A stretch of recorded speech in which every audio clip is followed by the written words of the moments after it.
हिजो पनि हामीले संगति गर्यौं गुड फ्राइडे शुक्रबारको असल शुक्रबारको दिन र आज पनि हामी गुड फ्राइडेकै बारेमा आज शनिबार भए पनि आज हामी त्यो वचनलाई आज हेर्नेछौँ किनभने प्रभु येशू शुक्रबारको दिनमा हाम्रो लागि क्रुसमा बलिदान भयो मर्नु भयो। हिजोको दिनमा उहाँ चाहिँ दफन गरियो।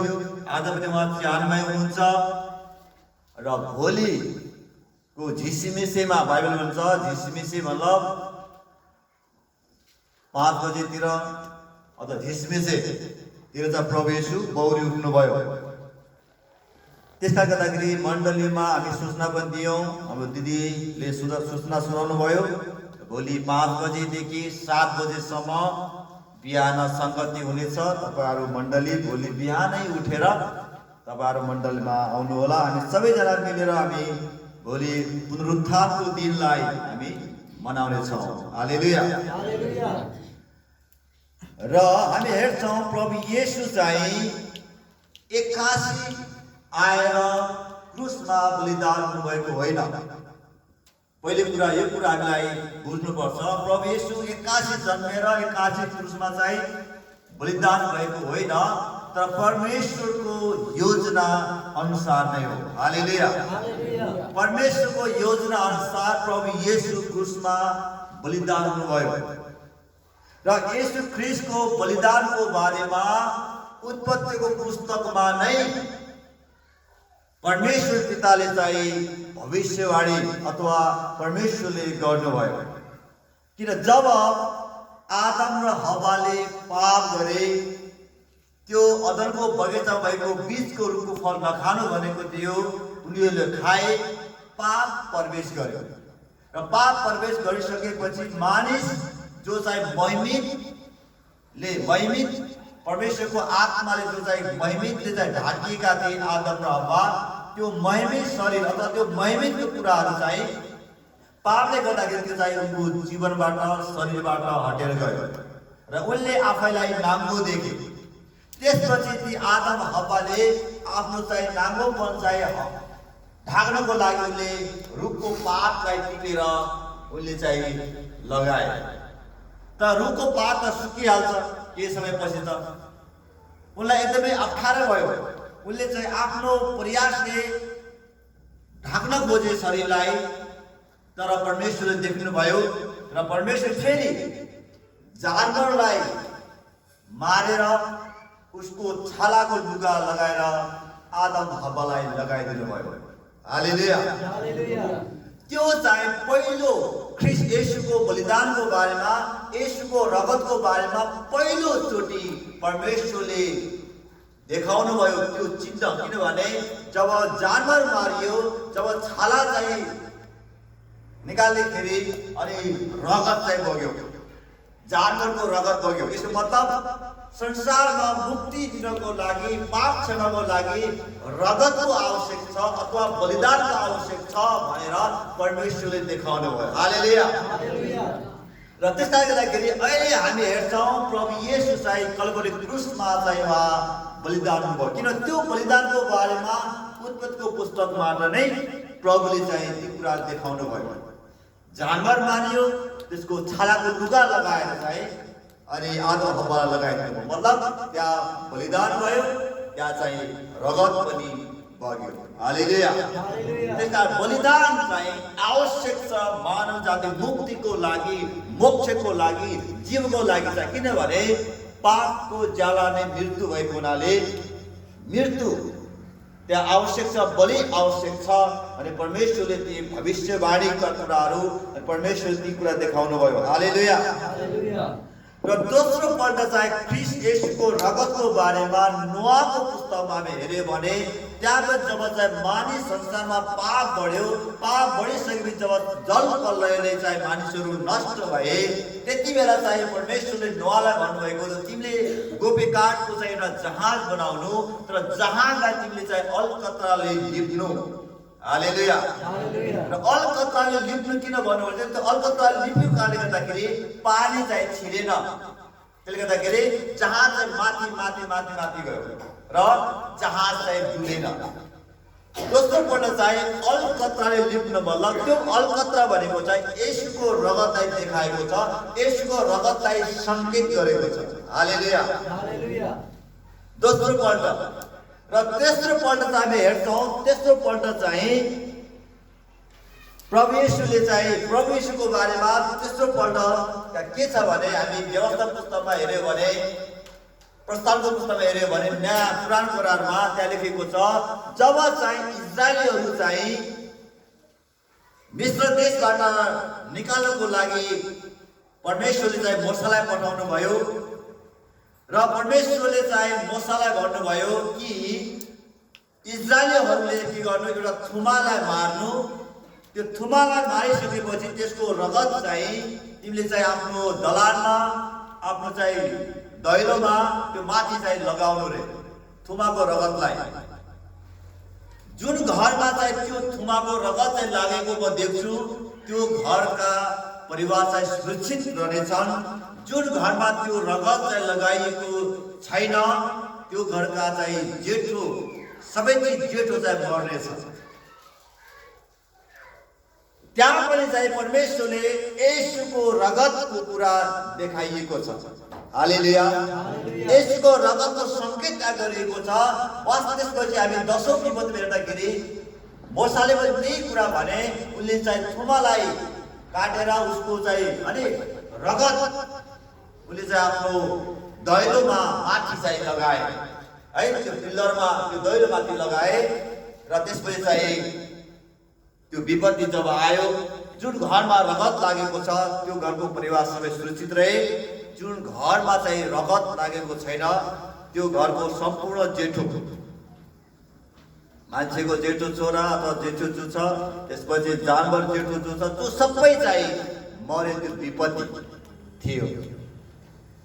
मैले यो कुरा किन तपाईँलाई यो भन्दैछु भने येशू ख्रीष्टको रगतको मूल्य चाहिँ त्यहाँ देखाएको छ। किनभने जहाँ रगत लागेको छ त्यो घर परिवार सुरक्षित छ। र अहिले पनि चाहिँ जसले प्रभु येशूलाई मेरो मुक्तिदाता भनेर स्वीकार गरेको छ, त्यो परिवार चाहिँ सुरक्षित छ। हालेलुया। त्यो परिवारले चाहिँ सुरक्षित छ, त्यो परिवारले जीवन पाएको छ। त्यसका येशू ख्रीष्टको बारेमा भविष्यवाणी कुराहरू, येशू ख्रीष्टको बारेमा संकेत चाहिँ परमेश्वरले बेला बेलामा चाहिँ दिनुभयो। हालेलुया। र पाँचौं पल्ट चाहिँ हामी त्यहाँ हेर्छौँ कि अब्राहमलाई परमेश्वरले जाँच गर्नुभयो। तिम्रो एकमात्र पुत्रलाई तिमीले के गर्नु, तिमीले चाहिँ लगेर चाहिँ के गर्ने, त्यसलाई मोरियाको पहाडमा भनेको छ हैन। त्यहाँ के भनेको छ, तिमी चाहिँ आफ्नो छोरालाई तिमी लगेर बलिदान गर। हालेलुया। र परमेश्वरले चाहिँ त्यहाँ थुमा जुटाइदिनु भएको छ, तर परमेश्वरले देखाउनु तेरो एकमात्र पुत्र लगेर तिमी बलि गर। मतलब त्यसले देखाएको चाहिँ परमेश्वरले आफ्नो पुत्रलाई पठाउने संसारमा, संसारको लागि आज बलिदान हुनुपर्ने आवश्यक छ। त्यहाँ पनि हामी हेर्छौँ कि परमेश्वरले ख्रीष्ट येशूको बारेमा चाहिँ त्यहाँ चाहिँ देखाएको छ। किनभने मोरियाको देशमा त्यो डाँडामा चाहिँ होम बलि गर भनेर परमेश्वरले चाहिँ अब्राहमलाई भन्नुभएको थियो। हालेलुया। हालेलुया। मोरियाको पहाडमा भने येशू ख्रीष्ट पनि कलवरी डाँडामा चाहिँ बलिदान गर्नुभयो। हालेलुया। त्यो पनि डाँडा हो। ख्रीष्ट येशू पनि कलवरी डाँडामा चाहिँ संसारको लागि बलिदान चाहिँ हुनुभयो। यसको मतलब प्रभु येशूको बलिदानको बारेमा, येशूको रगतको बारेमा परमेश्वरले बेला बेलामा, पुरानो करारमा चाहिँ बेला बेलामा भविष्यवाणी कुराहरू र बेला बेला परमेश्वर त्यो संकेत चाहिँ संसारका मानव जातिलाई दिनुभयो। कतिले बुझे, कतिले बुझेनन्। र फेरि हामी हेर्छौँ कि पाँचौं पल्ट चाहिँ जब इजरायलीहरू चाहिँ पाप गर्थे,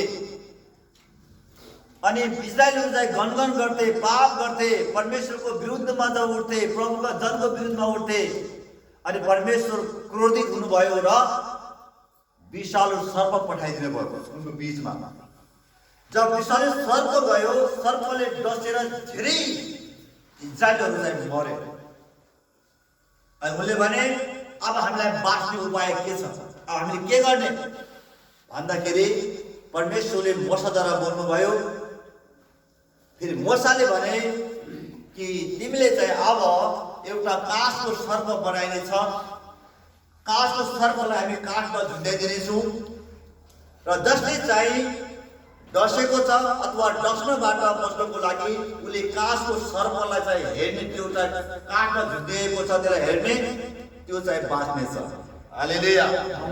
त्यहाँ सङ्केत गरेको छ येशू ख्रीष्टको क्रुसको बलिदानलाई, त्यहाँ पनि सङ्केत चाहिँ गरेको छ। हालेलुया। त्यसले गर्दाखेरि येशूको बलिदानको बारेमा त्यतिकै 81 चाहिँ त्यहाँ आएको होइन के मान्छे भन्छन्, होइन, त्यो सुरुबाट नै हामीले हेऱ्यौँ भने बाइबलबाट सुरुबाट नै ती कुराहरू चाहिँ परमेश्वरले सङ्केत चाहिँ गर्नुभएको छ। त्यसले गर्दा हामी वचनबाट पनि खोलेर हेरौँ। यो समयमा तपाईँसँग बाइबल छ भने गन्तीको पुस्तकलाई निकाल्नुहोस्। पुरानो नियम गन्तीको पुस्तक 21 अध्यायलाई तपाईँ निकाल्नु भयो भने त्यहाँ हामी त्यो कुरालाई पनि हामी पाउँछौँ बाइबलबाट।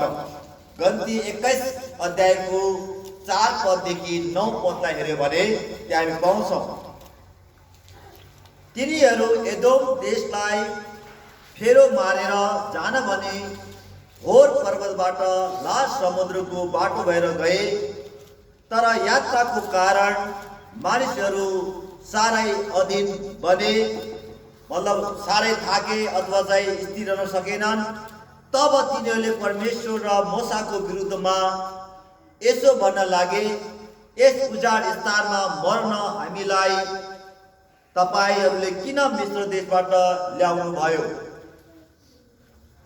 यहाँ रोटी छैन, यहाँ पानी पनि छैन, यस तुच्छ खानेकुरादेखि त हामीलाई वाक्कै लागिसक्यो। तब प्रभुले ती मानिसहरूका बीचमा विषालु सर्पहरू पठाइदिनु भयो र सर्पले मानिसहरूलाई डसे र इजरायलीहरूका धेरै जना मरे। अनि मोसा कहाँ आएर मानिसले भने, परम प्रभु तपाईँको विरुद्धमा बोलेर हामीले पाप गरेका छौँ, उहाँले हामीबाट यो सर्पहरू हटाइदिउँ भनी परम प्रभुलाई प्रार्थना गर्नुहोस्। तब मोसाले ती मानिसहरूका निम्ति प्रार्थना गरे। परम प्रभुले मोसालाई भन्नुभयो, तैँले विषालु सर्पको एउटा प्रतिमा बनाएर त्यसलाई एउटा खामामा झुन्डाएर सर्पले डसेकाहरूले त्यसलाई हेरेपछि तिनीहरू बाँच्नेछन्। तब मोसाले एउटा काँसको सर्प बनाए, त्यसलाई एउटा खामामा झुन्ड्याए। सर्पले डसेका सबैले काँसको सर्पलाई हेरेपछि बाँचे। हालेलुया। हामी यहाँ हेर्छौँ कि ख्रीष्ट येशूको क्रुसको बलिदानको बारेमा यहाँ स्पष्ट लेखेको छ कि उनले परमेश्वरको विरुद्धमा गरे, परमेश्वरका जन मोसाको विरुद्धमा उठे। त्यसपछि परमेश्वर रिसाउनु भयो अनि परमेश्वरले चाहिँ विषालु सर्प पठाइदिनु भयो र विषालु सर्पले धेरै मानिसलाई डसे, मरे। अनि उनले चाहिँ मोसाका आफ्नो पास्टर कहाँ गएर भने, हामी मर्न थाल्यौँ, अब हामीले के गर्ने?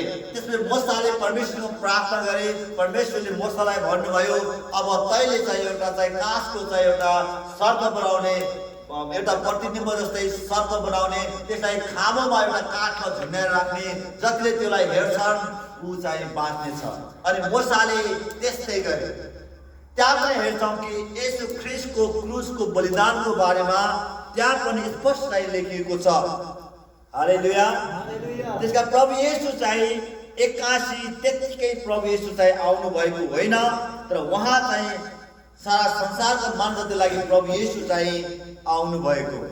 जब येशू जन्मनु भयो र येशू प्रभुले पनि चाहिँ 3 पटक तीन पटक उहाँले चाहिँ आफ्नो भविष्यवाणी गर्नुभएको मृत्युको बारेमा। हालेलुया। तीन पटक येशूले पनि तीन पटक आफ्नै मुखले तीन पटक प्रभु येशूले भविष्यवाणी गर्नुभयो आफ्नो मृत्युको बारेमा। प्रभु येशूले घोषणा गर्नुभयो, उहाँले पनि आफ्नो मुखले तीन पटक भविष्यवाणी गर्नुभयो। हालेलुया। र एक पटक चाहिँ परमेश्वर भविष्यवाणी गर्दै हुनुहुन्थ्यो, त्यति बेला चाहिँ पत्रुसले भनेका छन्, होइन प्रभु यस्तो कहिले नहोस्। तर परमेश्वरले पत्रुसलाई डाक्नु भयो, शैतान त मबाट हटिजा, मलाई बाधा नगर। हालेलुया। पत्रुस चाहिँ येशू ख्रीष्टको पहिलो चेला थिए र परमेश्वरले चाहिँ परमेश्वरको बाधा गर्नलाई शैतानले चाहिँ पत्रुसलाई त्यति बेला प्रयोग गर्यो, किनभने ऊ चाहिँ येशूको पहिलो चेला भएको हुनाले यसको कुरा मान्छ कि भनेर शैतानले चाहिँ एउटा चलाखी गर्यो। तर प्रभु येशूले भन्नुभयो, शैतान त मेरो लागि बाधा नबन, त चाहिँ हटिजा मबाट। हालेलुया। तर पनि पत्रुसले त्यो कुरालाई स्वीकार गरे। पत्रुस रिसाएन ख्रीष्ट येशूसँग, कि उसले त्यो कुरा महसुस गर्यो कि ए म त आफ्नो विचारद्वारा बोल्दैछु, अथवा म चाहिँ संसारकै आत्माद्वारा म बोल्दैछु, प्रभु येशूले भनेको कुरा ठिक हो भनेर पत्रुसले स्वीकार गरे, रिसाएन। यदि हामी तपाईँ म भएको भए त हामी रिसाउँथ्यो होला, हो कि होइन? मलाई शैतान भन्यो भनेर हामी रिसाउँथ्यो। तर चाहिँ पत्रुसले चाहिँ स्वीकार गर्यो कि मैले बेठिक कुरा भने, ठिक कुरा मैले भनेन, ठिक बोलेन मैले। अनि परमेश्वरको पछि गएर पत्रुसको जीवनमा ठुलो काम भएको छ। येशू ख्रीष्ट जब स्वर्ग जानुभयो, पवित्र आत्मा खन्याएपछि पत्रुसको जीवनमा अद्भुत काम भएको छ, किनभने त्यति बेला पत्रुस रिसाएको भए हुने थिएन। प्रभुको वचन रहस्यमय छ र प्रभु येशूले पनि तीन पटक उहाँले ती कुराहरू भन्नुभयो। हामी त्योलाई पनि हेरौँ। तपाईसँग बाइबल छ भने मर्कुसको पुस्तक नयाँ करारबाट हामी हेर्नेछौँ। मर्कुसको पुस्तक तपाईँ निकाल्नुहोस् 8 अध्यायलाई। मर्कुसको पुस्तक 8 अध्यायलाई तपाईँ त्यहाँ निकाल्यो भने त्यहाँ प्रभुको वचनबाट पाउँछौँ। 8 अध्यायको 31 पदलाई हेऱ्यो भने त्यहाँ हामी पाउँछौँ, मानिसहरूको पुत्रले धेरै दुःख भोग्नु, धर्मगुरु र मुख्य पुजारीहरू र शास्त्रबाट इन्कार गरिनु र मारिनु, अनि 3 दिनपछि जीवित भई उठ्नु आवश्यक छ भनेर उहाँले तिनीहरूलाई सिकाउन लाग्नुभयो। यसै गरी उहाँले यो कुरा प्रश्न भन्नुभयो।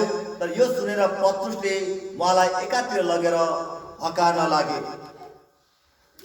तर फर्केर आफ्ना चेलाहरूलाई हेरी पत्रुसलाई उहाँले यसो भनेर हकार्नु भयो, ए शैतान मबाट हटिजा, किनकि तेरो मन परमेश्वरपट्टि छैन तर मानिसपट्टि छ।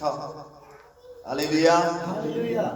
यहाँ चाहिँ पत्रुस येशूको पहिलो चेला थिए र पत्रुसले येशूलाई त्यस्तो भनिसकेपछि एकातिर लगेर अनि चाहिँ भन्न थाले, यस्तो नहोस् भन्दाखेरि है पत्रुस चाहिँ उहाँलाई एकातिर लगेर हकार्न लागे उल्टा येशूलाई, यस्तो नहोस् भनेर। तर प्रभु येशूले भन्नुभयो, ए शैतान मबाट हटिजा, कि त तेरो मन परमेश्वरपट्टि छैन तर मानिसपट्टि छ। त्यही कारण येशू ख्रीष्टले पनि आफ्नो मुखले 3 पटक उहाँले पनि भन्नुभयो कि आफ्नो मृत्युको बारेमा उहाँले घोषणा गर्नुभयो। कतिले बुझेन त्यति बेला के भनेको प्रभु, होइन प्रभु तपाईँ मर्नु हुँदैन, तपाईँले बाँच्नुपर्छ, किन उहाँ त बलिदान हुन आवश्यक छ, बलिदान हुन नै प्रभु येशू आउनुभएको। हालेलुया। कति मान्छे बुझ्दैन यो कुरालाई, प्रभुको रहस्यलाई। अनि प्रभु येशू जब उहाँको समय आयो अनि मानिसले उसलाई समाते र 49 वटा कोडाका चोट चाहिँ हाने, येशूलाई। जब 49वटा कुराका चोट चाहिँ येशूमाथि हाने अनि येशू ख्रीष्ट चाहिँ एकदमै घायल हुनुभयो। लगभग चाहिँ 70% जति उहाँको डेथ भइसकेको थियो। किनभने जब 49वटा कुराका चोटले हिर्काए, जब उहाँको चाहिँ शरीरमा पुरै मासुका चोक्टाहरू निस्किँदै थिए अनि उहाँ एकदमै घायल हुनुभयो। लगभग चाहिँ 70% जति उहाँको डेथ भइसकेको थियो। त्यसपछि चाहिँ अनि येशूका चेलालाई येशूको क्रुस बोकाएको कुरा हामी त्यहाँ लेखिएको छ। हालेलुया। त्यो चाहिँ क्रुस बोक्ने चाहिँ सिमोन कुरेनीलाई क्रुस बोकाएका थिए। हालेलुया। त्यसले गर्दाखेरि येशूको बलिदानको बारेमा एउटा रहस्यमय कुरा छ। हामी बाइबलमा हामी हेर्छौँ राम्रोसँग भने येशूलाई 49वटा कुराका चोट जब खाए येशूले, उहाँ चाहिँ हिँड्न सक्नु भएन। 70% जति उहाँको डेथ भइसकेको थियो। उहाँ घायल हुनुभयो। उहाँले त्यो क्रुसलाई जब बोकाएका थिए, प्रभु यीशु क्रुस बोक्दै हुनुहुन्थ्यो। त्यसपछि येशू ख्रीष्टले चाहिँ क्रुसलाई त्यो काठलाई बोक्न सकेनन्। त्यसपछि येशूको चेला सिमोन कुरेनीलाई क्रुस चाहिँ बोकाएका छन्। हालेलुया। उहाँको हातमा किला ठोके, हातमा, खुट्टामा, कोखमा भाला, काँडाको मुकुट चाहिँ लगाइयो र त्यो किला चाहिँ 9 इन्चको किला थियो अरे है। त्यो 9 इन्चको किला हातमा ठोक्दा, खुट्टामा ठोक्दा कस्तो भएको होला प्रभु येशूलाई। उहाँ हाम्रो लागि बलिदान हुनलाई प्रभु येशू काठमा कल्वरी क्रुसमा झुन्डिनु भयो र 9 इन्चको किला चाहिँ ख्रीष्ट येशूलाई ठोकेका थिए। त्यो हाम्रै पाप र हाम्रै अधर्म खातिर चाहिँ प्रभु येशूलाई त्यो किला चाहिँ ठोक्यो। काँडाको मुकुट लगाइयो, उहाँलाई गिल्ला गरियो, निन्दा गरियो अनि उहाँलाई क्रुसमा चाहिँ 2 डाकुको बीचमा झुन्ड्याइदिए। 2 डाकुको बीचमा। हेर्नुहोस् त, प्रभु येशूको बलिदानको धेरै मूल्य छ। यदि हामी त्यसलाई गम्भीर रूपमा बुझ्ने हो भने धेरै मूल्य छ। यो कुरो हामी स्वीकार चाहिँ गर्नुपर्छ, किनभने हाम्रो लागि नै प्रभु येशू चाहिँ बलिदान हुनुभएको। हालेलुया। जब येशू ख्रीष्टलाई क्रुसमा झुन्ड्याइयो, उहाँले 7 पटक बोल्नुभयो है। अब संसारमा त उहाँले धेरै पटक बोल्नुभयो, तर जब उहाँलाई येशूलाई क्रुसमा कल्वरी डाँडामा जब झुन्ड्याइयो अनि उहाँले क्रुसबाट नै त्यस्तो अवस्था पनि उहाँले 7 पटक उहाँ चाहिँ बोल्नुभयो है। र पहिलो पटक उहाँले के शब्द बोल्नुभयो भने, हे पिता, यिनीहरूलाई क्षमा गर्नुहोस् किनकि यिनीहरूले के गर्दैछ सो जान्दैन। हालेलुया। उहाँले पहिलो पटक उहाँले बोल्नुभयो, हे पिता, यिनलाई क्षमा गर्नुहोस्, यिनी के गर्दैछन् सो यिनले जान्दैन। प्रभु येशू चाहिँ क्षमा दिन सक्नुहुन्छ उहाँ। र प्रभुले त्यही कुरा हामीलाई पनि सिकाउनु भयो कि हामीले पनि क्षमा दिन सक्नुपर्छ। प्रभु येशूलाई निन्दा गरे, गिल्ला गरे, क्रुसमा झुन्ड्याइयो, तर पनि येशूले भन्नुभयो, हे पिता, यिनलाई क्षमा गरिदिनुहोस्, यिनी के गर्दैछ सो यिनी जान्दैनन्। प्रभु येशूले उहाँले त्यो शब्द पनि प्रभु येशूले क्रुसमा उहाँले बोल्नुभयो। हालेलुया। टाँगिएको अवस्था प्रभु येशू बोल्नुभयो। र अर्को शब्द प्रभु येशूले बोल्नुभएको कुरा यहाँ छ। उहाँले त्यसलाई भन्नुभयो, 7 तिमीलाई भन्नुभयो, साँच्चै म तिमीहरूलाई भन्दछु, आज तिमी मसित स्वर्गलोकमा हुनेछौ। त्यो बिचमा 2टा डाकुको बिचमा जब झुन्ड्याएको थियो प्रभु येशू, एउटा ढाकाले भने, हामीलाई बचाउनुहोस्, आफू बस्नुहोस् है। एउटाले भनेको छ कि यसले हामी त गल्ती काम गरेर क्रुसमा हामी त झुन्ड्याएका छौँ, हामी त गल्ती गरेका हामी दण्ड पाएका छौँ, यसले कुनै पनि गल्ती गरेको छैन। हे पिता, हे येशू, तपाईँको राज्य मलाई सम्झिनुहोस् भनेर एउटाले स्वीकार गर्यो। र प्रभु येशूले भन्नुभयो कि साँच्चै म तिमीलाई भन्दछु आज तिमी मसित स्वर्गलोकमा हुनेछौ। हालेलुया। योबाट हामी के बुझ्छौँ भने जब हामी आफ्नो गल्तीलाई स्वीकार गर्छौँ नि त्यसपछि प्रभुले क्षमा गर्नुहुन्छ। हालेलुया। जब गल्तीलाई हामी मानिलिन्छौँ भने, जब गल्तीलाई हामी स्वीकार गर्छौँ भने प्रभु येशूले क्षमा गर्नुहुन्छ। किनभने त्यो डाका उसको बप्तिस्मा पनि भएको थिएन, उसले विश्वास पनि गरेको थिएन, क्रुसमा ऊ पनि मर्दैछ। उसले त्यति बेला पनि उसले स्वीकार गर्यो कि हामी त आफ्नो पाउने दण्ड भोग्दैछौँ, गल्तीको दण्ड भोग्दैछौँ, तर ख्रीष्ट येशूले कुनै पनि पापै गर्नु भएन, येशूले कुनै पनि पापै चिन्नु भएको थिएन। मलाई क्षमा गर्नुहोस् भन्दाखेरि येशूले भन्नुभयो आज तिमी मसँगै स्वर्गलोकमा हुनेछौ। हालेलुया। त्यस कारण प्रभु येशूले जब हामी स्वीकार गर्छौँ, किन त्यो डाकाले चाहिँ त्यत्रो मानिसको बिचमा स्वीकार गरेको थियो, उसले एक्लै भनेको होइन, त्यहाँ हजारौँ मानिसको भिड लागेको थियो, त्यहाँ सिपाहीहरू थिए, त्यहाँ थुप्रै व्यक्ति थिए, तर त्यस्तो समाजमा मानिसको बिचमा उसले आफ्नो गल्तीलाई स्वीकार गर्यो। उसले एक्लै भनेर कि मलाई क्षमा गर्नु भनेर उसले समाजको अगाडि भन्यो कि मैले धेरै गल्ती गरेँ, मैले चाहिँ मलाई क्षमा गर्नुहोस्, मैले तपाईँको विरुद्धमा गरेँ, तपाईँलाई चिनेन। प्रभु यीशुले भन्नुभयो कि आज तिमी मसँग नै स्वर्गमा हुनेछौ। हालेलुया। तेस्रो पल्ट प्रभु यीशु बोल्नु भएको कुरा हामी हेर्छौँ। यीशुले उहाँले आफ्नो आमासँग पनि बोल्नुभयो है, किनभने ख्रीष्ट येशू चाहिँ मरियमको कोखबाट परमेश्वरको आत्माद्वारा जन्मिएको, पवित्र आत्मा मरियममा आएर अनि ख्रीष्ट येशू जन्मनुभयो र उहाँले चाहिँ मरियमलाई आमा भनेर शब्द त दिनु भएन, किनभने खालि कोखलाई सपाटी लिएको थियो मात्र हो, भाडामा लिएको, तर उहाँले आदर गर्नुभयो, हे नारी उहाँले भन्नुभयो। हालेलुया। हे नारी उहाँले भन्नुभयो। अनि उहाँले आफ्नो चेलालाई भन्नुभयो कि तिमीले चाहिँ मरियमलाई अथवा हे नारी मरियमसँग बोलेको थियो, अनि हेरचाह गर्नु भनेर प्रभु येशूले ती शब्द पनि बोल्नुभयो। हालेलुया। चौथो पल्ट चाहिँ प्रभु येशूले भन्नुभयो कि मलाई तिर्खा लाग्यो। हेर्नुहोस् त, येशूले भन्नुभयो मलाई तिर्खा लाग्यो। हामी हेर्छौँ जब प्रभु येशू 40 दिन 40 रात उपवास बस्नुभयो, उहाँले त्यति छटपटाएर उहाँले भन्नु भएन कि मलाई तिर्खा लाग्यो भनेर।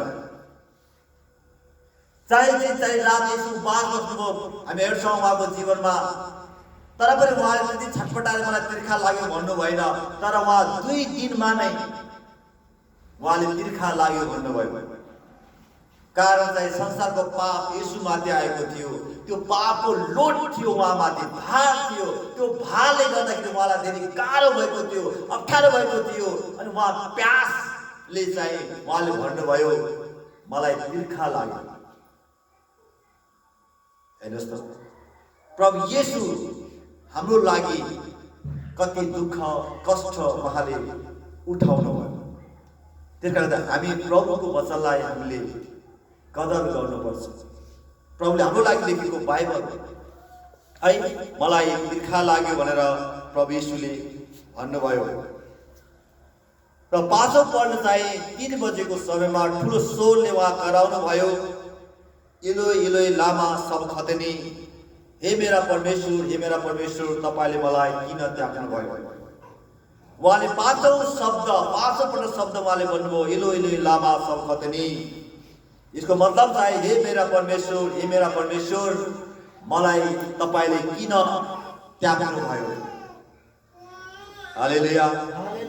के समयको लागि प्रभु येशूलाई पिता परमेश्वरले त्याग्नु भयो, पिठी फर्कायो, किनभने संसारको पाप जब येशूमाथि आयो, पापले गर्दाखेरि चाहिँ परमेश्वर पिताले मुख मोड्नु भयो, आफ्नो पुत्रदेखि आफ्नो मुखलाई मोड्नु भयो। अनि त्यो कुरा येशूले देख्नुभयो र येशूले भन्नुभयो हे पिता मलाई किन तपाईँले त्याग्नु भयो। कति दुःखको शब्द हो यो। यो सबै जो कुरा मैले तपाईलाई भन्दैछु यो हाम्रै पाप हाम्रै अधर्मको खातिर ती कुरा उहाँले गर्नुभयो। हालेलुया हालेलुया। र 6औं पल्ट प्रभु येशूले भन्नुभएको शब्द उहाँले भन्नुभयो, हे मेरो आत्मा म तपाईको हातमा सुम्पिन्छु। उहाँले 6औं पल्ट उहाँको शब्द चाहिँ अब म मेरो आत्मा म तपाईमा सुम्पिन्छु है भनेर ख्रीष्ट येशूले बोल्नुभयो। मेरो आत्मा म तपाईमा सुम्पिन्छु। अरू ठाउँ कुनै जग्गा छैन, तपाईका मात्र जग्गा छ। म जान्छु कि म तपाईबाट म आएको हुँ, तपाईले मलाई पठाउनु भएको हो। अब म मेरो आत्मा पिता म तपाईमा सुम्पिन्छु भनेर ख्रीष्ट येशूले भन्नुभएको शब्द 6औं पल्ट उहाँले बोल्नुभयो क्रुसमा। र 7औं पल्ट प्रभु येशू बोल्नुभयो, उहाँले भन्नुभयो अब सिद्धियो। हालेलुया हालेलुया। 7औं पल्ट प्रभु येशूले भन्नुभयो अब सिद्धियो। यसको मतलब जो संसारमा चाहिँ गरेको प्रयास थियो मोक्ष पाउनको लागि, उद्धार पाउनको लागि, पाप क्षमाको एउटा प्रयास थियो, जो एउटा मान्छे लागि परेका थिए, बलिदान गर्ने कुराहरू, व्यवस्थाका कुराहरू, नियमका कुराहरू, यी सबै कुरा अब चाहिँ सिद्धियो। अब येशूको बलिदानमा मात्र पापको क्षमा छ। येशू ख्रीष्टमा विश्वास गरेर जीवन पाउँछ, मुक्ति पाउँछ भनेर उहाँले भन्नुभयो। जे जति छ अब सिद्धियो। हालेलुया। त्यसपछि जो मन्दिरमा वर्षको एकपल्ट पूजा गर्ने मन्दिर थियो, त्यो मन्दिर चाहिँ टुप्पोदेखि फेस तलसम्म 2 फ्याट भएर भत्कियो। हालेलुया। जो वर्षको एकचोटि जो बलिदान गरिन्थ्यो पुजारी गएर, मैले हिजो भन्दै थिएँ, मैले पुजारी गएर त्यो सर्वै मानव जातिको लागि चाहिँ त्यो बलिदान गरेर त्यो रगत लगिन्थ्यो, उसको पुजारीको चाहिँ खुट्टामा अथवा कम्मरमा जो साङ्ला बाँधेको हुन्थ्यो, यसले पार गरेपछि त्यही मर्छ त्यसलाई ताट्नको लागि पार्थिन्थ्यो। जो वर्ष एकचोटि जो पूजा गर्नलाई चाहिँ पुजारी जान्थ्यो, त्यो अब गर्नु पर्दैन। येशूको रगतमा पापको क्षमा छ। हालेलुया। त्यो मन्दिर चाहिँ टुप्पादेखि फेससम्म सबै ढल्यो, गराम गर्नुभयो। प्रभु येशूले भन्नुभयो अब सिद्धियो। हालेलुया हालेलुया। त्यसले गर्दाखेरि हामी प्रभु येशूको वचनमा रहस्यमय कुरा छ। त्यसकारण प्रभु येशूले तपाईँ मेरो लागि ती कुरा गर्नुभयो कि अब सिद्धियो, किन बलिदानका कुराहरू अब गर्नु पर्दैन। त्यसकारण क्रिस्चियनहरूले चाहिँ बलिदान गर्दैनन् है, किनभने ख्रीष्ट येशू आफै बलिदान हुनुभयो। किनभने जानवरको रगतले चाहिँ पाप क्षमा सक्दैन। मान्छेलाई पनि चाहिँ मान्छेको रगत चाहिन्छ। डाक्टरले पनि जानवर रगत ल्याऊ भन्दैन, मान्छेको रगत ल्याऊ भन्छ। प्रभु येशू मानिस भएर आउनुभयो, संसारको लागि बलिदान चाहिँ उहाँ हुनुभयो र उहाँले रगत बगाउनुभयो। हालेलुया। र पहिलो कोरिन्थीको पुस्तकलाई हेर्यो भने हामी त्यहाँ पनि हामी पाउँछौँ